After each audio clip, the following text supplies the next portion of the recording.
안녕하세요 유튜브 채널 안녕하세요 유튜브 채널 잉글리싱의 시부입니다. 이번 영상에서는 대조를 나타내는 부사에 대해서 이야기를 하려고 합니다. 근데 부사뿐만 아니라 접속사랑 접속부사에 대해서도 이야기를 하려고 해요. 원인과 결과에서 했던 것처럼. 바로 그 노트로 시작해 보겠습니다. 자, 여기 타이틀을 보면 대조를 나타내는 접속사, 접속부사, 부사절, 부사구 이렇게 적혀 있는데 얘는 어렵지 않죠. 그리고 접속사, 접속부사 같은 경우는 이 차이점은 원인과 결과에서 한번 언급했어요. 이 차이점 모르시는 분들은 그 영상 다시 보시면 될 것 같습니다. 자, 근데 대조란 무엇인가에 대해서 생각을 해볼게요. 대조는 별거 아니라 이런 거예요. 자, 술을 많이 마셨어요. 그럼 자연스럽게 숙취가 있어야겠죠. 근데 숙취가 없는 거예요. 공부를 안 했어요. 그러면 시험을 망쳐야겠죠. 근데 시험을 잘 치는 거예요. 그리고 신입이면 뭔가 계속 실수를 할 수 있겠죠. 근데 경력자만큼 잘하는 거예요. 이런 것들을 대조라고 합니다. 자, 이런 것들을 나타낼 수 있는 영어 표현들에 대해서 이야기할 건데 그냥 쭈르륵 알려드리는 게 아니라 여기 보이는 것처럼 접속사, 접속부사, 그리고 그냥 부사, 부사절, 부사구 이렇게 얘기를 해드리려고 합니다. 자, 그리고 제가 여기서 알려드리려고 하는 거는 이 빨간 부분들이기 때문에 이 내용들에 너무 스트레스 받지 마시라고 이렇게 기본값으로 설정을 해놨어요. 비가 많이 내린대요. 그러면 집에 있어야겠죠? 그런데 강아지 산책시키러 나갈 거야. 이 부분이 있는 거예요. 자, 이 두 문장을 대조로 보고 설명을 하려고 합니다. 이것도 영어 문장으로 알고 있어야겠죠. 그래서 빠르게 좀 설명해 드릴게요. 자, 비 많이 내려라는 표현이 여러 개가 있는데 기본값으로는 그냥 it is raining heavily 이렇게 하셔도 돼요. 근데 it is raining cats and dogs 이런 표현도 있습니다. 또는 it is raining like crazy 이런 표현도 있고 it is pouring outside 이런 표현도 있어요. pour 같은 경우는 이렇게 붓는 거예요. 비가 너무 많이 내리면 위에서 물을 쏟아 붓는다 라는 느낌일 수 있겠죠. 그래서 이런 표현을 쓸 수 있습니다. 비 내린다 라는 말은 자주 쓰기 때문에 이제 원어민들도 쓰는 표현도 이렇게 좀 넣어보긴 했는데 우리는 이 부분을 기본값으로 쓸 거예요. 자, 그리고 강아지 산책시키러 나갈 거야. 나갈 거야. 누가? 내가 나가는 거겠죠. 주어 생략됐습니다. 뭐 하려고? 목적. 강아지 산책시키러. 우리 목적을 나타내는 부사에 대해서는 아직 안 배웠어요. 근데 기본값으로 뭐뭐 하려고 할 때 to 부정사 형태로 쓸 수 있어요. to do 형태라고 생각하면 되겠죠.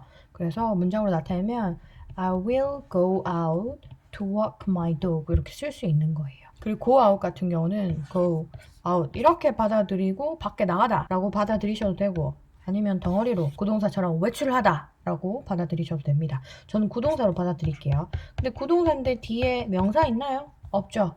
일형식 구동사라는 뜻입니다. 자, 이 구동사 같은 경우는 한국인 학습자들 사이에서 좀 많이 헷갈려하는 부분이긴 한데 제 영상 중에 구동사에 대한 영상을 올렸는데 그게 조회수가 좀 낮아요. 근데 저는 개인적으로 한번 보시는 거 추천드립니다. 자, 그래서 두 개의 문장은 이렇게 준비를 했고요. 이걸 어떻게 연결시키는지 접속사부터 볼게요. 자, 최대한 좀 크게 하면 보기 쉬우시겠죠? 자, 첫 번째 문장은 It is raining heavily 하고 여기 쉼표 있고 but I will go out to walk my dog 이렇게 쓸 수 있어요. 한국말로 하면은 뭐 그러나 이렇게 받아들이면 되겠죠. 자, 근데 여기에 이 자리에 여기 yet도 쓸 수 있습니다. 근데 한국말로는 차이가 없어요. 근데 두 개가 있다면 차이가 있으니까 두 개가 있는 거겠죠. 자, yet이요. 이렇게 접속사뿐만 아니라 완료 형태에서도 많이 쓰입니다. 뭐 예를 들어서 I haven't finished yet 이런 형태로도 쓰이고 I have yet to do something 뭐 이런 형태로도 쓰입니다. 이렇게 들어갈 수 있는데 여기에서는 한국어로 이해하는 게 어렵지 않아요. 아직이라는 뜻이에요. 그래서 이 yet이 접속사로 쓰였을 때는 한국말로는 똑같이 그러나인데 어떤 의미 차이가 있냐면 아직 이게 다가 아니야. 약간 반전의 느낌으로 쓸 때 yet이 쓸 수 있어요. but은 그냥 그러나의 느낌이라면 yes은 뭔가 반전일 때 쓸 수 있는 거예요. 제가 지금은 이해를 위해서 여기 앞부분이랑 뒷부분이랑 공통적으로 똑같은 걸 계속 쓰고 있지만 사실 이런 표현들과 잘 어울려서 쓴 건 아니에요. 제가 예시로 좀 설명을 덧붙이자면 제가 요리를 하다가 실수로 설탕을 많이 넣었는데 근데 더 맛이 있는 거예요. 예상치 못한 반전 같은 느낌일 때 but 대신에 yes을 사용할 수 있습니다. 자, 이까지가 접속사였고요. 접속부사로 볼게요. 자, 접속사랑 접속부사 차이점 원인과 결과에서도 이야기했지만 한 번만 더 반복해서 이야기할게요. 접속사는 절이 두 개 있을 때 주어 동사하고 쉼표 찍고 접속사 그리고 주어 동사 그리고 마침표 이런 형태인 거예요. 그런데 접속 부사 같은 경우는 주어, 동사, 마침표 찍고 접속 부사 들어가고 쉼표 찍고 또 두 번째 이렇게 절이 들어갈 수 있습니다. 또는 주어, 동사, 세미콜론 이렇게 들어가고 접속 부사 들어가고 그리고 쉼표 찍고 이렇게 들어갈 수 있어요. 자, 요 차이점 한 번 더 언급 드리자면 접속사는 빠지면 안 돼요. 여기 있어줘야 됩니다. 이거 빠지면 문법적으로 틀린 표현입니다. 근데 접속 부사 같은 경우는 부사잖아요. 부가 설명. 이거 빠져도 문법적으로 틀렸다고 볼 수는 없겠지만 존재하면 요 앞절이랑 요 뒷절의 관계를 좀 더 클리어하게 분명하게 해주는 기능이 있는 겁니다. 자, 그래서 대조를 나타낼 수 있는 대표적인 접속 부사는 however가 있어요. 자, 여기 마침표, 여기 쉼표 이런 것도 봐주세요. 그리고 요 however 자리에 nevertheless 또는 nonetheless라는 표현도 들어갈 수 있습니다. 요것도 원인과 결과 할 때랑 똑같습니다. 우선 기본값은 요 however로 기억하셔도 되는데 영어 시험 준비하시는 분들 있죠. 독해할 때 이런 것들 자주 보일 수 있어서 넣어봤습니다. 자, 그 다음 부사인데요. 요 do에 대해서 이야기할 거예요. 얘는 근데 특이하게 이렇게 끝에 붙었습니다. 얘 기능은 얘와 같아요. 그런데 문장 끝에서 이렇게 쉼표 들어가고 do 이런 식으로 쓸 수 있는 거예요. 좀 더 캐주얼한 느낌이라고 생각하시면 될 것 같아요. 그리고 얘는 do라고 소리 내주시면 됩니다. do. 그래서 이 표현을 소리로 한번 들어보자면 It's raining heavily. 밖에 비 많이 와. I will go out to walk my dog though. 그런데 강아지 산책시키러 밖에 나갈 거야. 이런 느낌으로 뒤에 붙여서도 표현할 수 있습니다. 자, 그 다음 부사절입니다. 제가 원인과 결과 영상에서 부사절 이야기하면서 주절과 종속절에 대한 개념에 대해서 이야기를 했습니다. 주절은 주인 같은 거예요. 메인. 그리고 종속절은 종놈 하면서 알려드렸죠.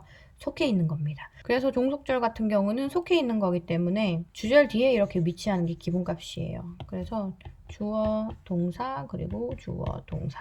여기에는 부사절, 접속사 이렇게 들어간다고 생각하면 되고 부사절 같은 경우는 이렇게 부사로 볼 수 있다고 했어요. 그런데 기본값 어수는 이렇게 되지만 이 부분을 강조해서 말하고 싶다 하면 요 앞으로도 올 수 있어요. 대신 뒤에 있어야 되는 애를 앞으로 뺄 때는 이렇게 쉼표 넣어줘야 된다는 거 부가적으로 또 알려드리고 싶네요. 자, 여기 있는 부사절 같은 경우는요. 종속절을 다 앞으로 뺐어요. 그렇다고 해서 뒤에 붙이면 안 된다는 뜻은 아닙니다. 앞으로 뺀 형태고 앞으로 빼면서 여기 다 이렇게 쉼표 넣어놨습니다. 자, 여기는 보면 이렇게 4개가 있습니다. 4개가 있는데 저는 크게 얘를 요 3개와 요 하나로 나눠서 이야기를 하려고 해요. 자, 우선 3개부터 보면요. 부사절 접속사로서 though도 있고요. 자, 여기 쓴 though랑 똑같은 though예요. 그리고 although도 있고요. even though도 있어요. 이 3가지 차이점은 약간 시각적으로 보여드릴게요. 자, 선이 이렇게 있고 여기 casual 조금 편하게 쓸 수 있는 표현. 그리고 여기 formal 약간 좀 더 격식을 갖춘 느낌이라고 보시면 되겠죠. 그리고 위쪽 방향으로 갈수록 약간 의미가 강해진다고 받아들이면 될 것 같습니다. 자, do는 여기에 쓰겠습니다. 그냥 구어체에서 편하게 쓸 수 있는 표현이라고 생각하시면 될 것 같아요. 그리고 조금 더 격식 있고 포멀한 거 although 이쪽으로 넣을게요. 그리고 although보다 좀 더 강하게 쓰는 거 even though예요. 자, 근데 여기 보시면요. 이렇게 do가 다 들어가 있어요. do라는 의미에 여기는 all이 붙었고 여기는 even이 붙은 거예요. 이 차이는 크게 어렵지 않습니다. 자, do는 그냥 캐주얼하게 구어체로 쓸 수 있는 거. although는 좀 더 격식적인 표현이라고 했어요. 그럼 여기 even though가 뭘까요? 이 even이 뭔지 고민해보면 접근하기가 좀 쉽겠죠. even이요. 뭐뭐조차도 또는 뭐 강조 뭐 이런 의미로 쓸 수 있어요.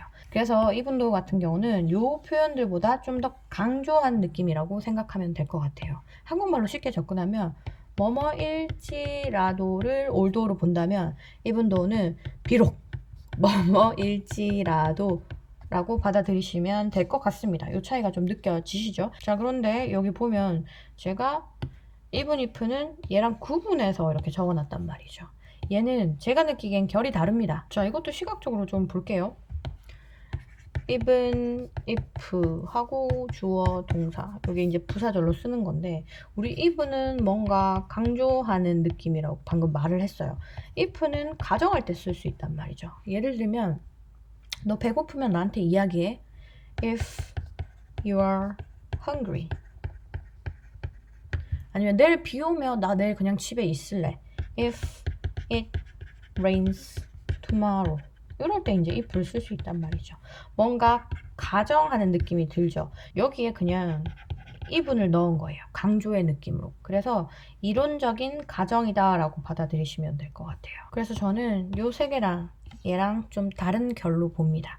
자, 그리고 그 다음 부사구. 절 같은 경우는 주어 동사가 들어가는데 구는 두 글자 이상인데 부사의 역할을 하면 부사구로 쓸 수 있다고 했습니다. despite 그리고 in spite of 이렇게 있는데 부사구잖아요. 여기 명사만 이렇게 옵니다. 자, 요 둘은 제 기준에서 차이점이 없습니다. 의미 차이가. 그래서 이렇게 명사를 넣어서 어떤 대조를 나타낼 때는 둘 중에 입에 붙는 거 쓰시면 될 것 같아요. 근데 혹시 나는 이 둘의 차이점을 알고 있다 하시는 분들은 댓글로 남겨주세요. 자, 요게 대조의 끝인데 제가 부가적으로 표를 하나 넣어봤어요. 자, 요 표를 이해하려면 요 부분을 좀 알고 있어야겠죠. 그래서 요 부분에 대해서 이야기를 할게요. 요것도 대조를 나타내는 두 문장입니다. 우리 집 강아지 계속 벽지 물어뜯어. 계속 벽지 물어뜯는데요. 누가? 우리 집 강아지가. My dog keeps gnawing the wallpaper 이렇게 있는데 여기서 keep은 삼형식 동사로 사용됐고 know라는 거는 갈다, 갉아먹다 라는 뜻이거든요. 동사인데 명사로 들어온 거예요. 자, 요 전전영상 보셨으면 삼형식 동사 뒤에 명사 자리에 동사를 명사화 시킬 때는 우리 동명사도 들어올 수 있고 to 부정사도 들어올 수 있다고 했는데 이거는 뭐에 영향받는다고 했냐면 어떤 동사를 사용하는지에 따라서 둘 중에 하나의 형태를 쓸 수 있다고 했어요. keep은 동명사만 목적으로 가질 수 있는 동사라서 여기 ing가 붙은 거예요. 자, 그리고 두 번째 문장. 난 여전히 우리 집 강아지 사랑해. 사랑한대요. 누가? 내가 누구를? 우리 집 강아지를. 그리고 여전히는 부사가 되겠죠. 요거 영어로 바꾸면 I still love her. 비록 집을 파괴하고 있지만 저는 우리 집 강아지를 사랑합니다. 이렇게 대조를 나타내 봤어요. 자, 근데 여기서 알려드리고 싶은 부분은 이 절을 부사절 접속사 though, although, even though, even if를 사용하는 게 아니라 여기 부사구 접속사 despite, in spite of를 활용해서 표현할 수 있는 것도 한번 보여드리고 싶었습니다. despite, in spite of 둘 다 뒤에 똑같습니다. The fact that my dog keeps gnawing the wallpaper 하고 I still love her 이렇게 썼는데 여기에 주어랑 동사가 들어갔는데 어떻게 명사화 시켰지? 라고 생각할 수 있잖아요. 요거는 동격 대절을 활용한 거예요. 자, 팩트는 사실이거든요. 그래서 이걸 한국말로 하면 우리 개가 벽지를 계속 갉아먹는 사실에도 불구하고 라는 표현이 되는 거예요. 우리 동격 대절 같은 경우는 명사절 대절 이야기할 때 전 영상에서 언급하긴 했거든요. 근데 이런 건 또 헷갈릴 수 있으니까 이 설명을 이번 영상에서도 반복해서 알려드리려고 합니다. 근데 나 이거 뭔지 안다 하시는 분들은 여기서 영상 그만 보셔도 됩니다. 자, 동격 대절은 별거 아니고요. 이렇게 명사가 있는데 대절이 이렇게 붙은 거예요. 근데 여기 동격이란 말이 들어갔다라는 거는 이 대절이 앞에 있는 명사와 같다라는 뜻이고 같으니까 이 대절도 이렇게 명사로 볼 수 있다라는 뜻이에요. 근데 that이라는 게 영어에서 정말 많이 사용돼요. 좀 헷갈려 하실 분들을 위해서 that에 대한 정리도 한번 할게요. 이거는 아시는 분들도 그냥 생각 정리 한번 한다고 생각하시면 될 것 같아요. 영어에서 that이 사용되는 경우 첫 번째 지시대명사. 이게 문법 용어가 어렵게 느껴지는데 별거 아닙니다. 어렵다라고 생각하시는 분들을 위해서 예문 넣어볼게요. I like that. 나 그거 좋아. 이런 표현. 명사 자리에 이렇게 that이 들어간 거예요. 왜? 말하는 사람하고 듣는 사람하고 그게 뭔지 아니까 대신 쓰는 거라서 대명사라고 합니다. 그리고 두 번째, 지시 형용사. I like that one. 이라고 하면 one이 대명사로 쓰인다고 했던 거 그 전에 설명드렸어요. 이렇게 형용사 역할을 하는 거예요. 자, 그리고 세 번째, 부사 역할을 할 수 있습니다. 어떻게 해요? I don't have that much money. 나는 don't have 가지고 있지 않아요. 뭐를? that much money. 그렇게 많은 돈을 이런 식으로 할 때 다시 much 꾸며주는 거 보이시죠? 그래서 부사로도 사용할 수 있습니다. 그리고 네 번째가 명사 절에서 사용할 수 있어요. 이거 크게 이렇게 두 개로 나눌 수 있습니다. 첫 번째는 정말 대절 자체를 명사로 보는 거예요. 예를 들면 I told you that I would go 이런 표현이 있어요.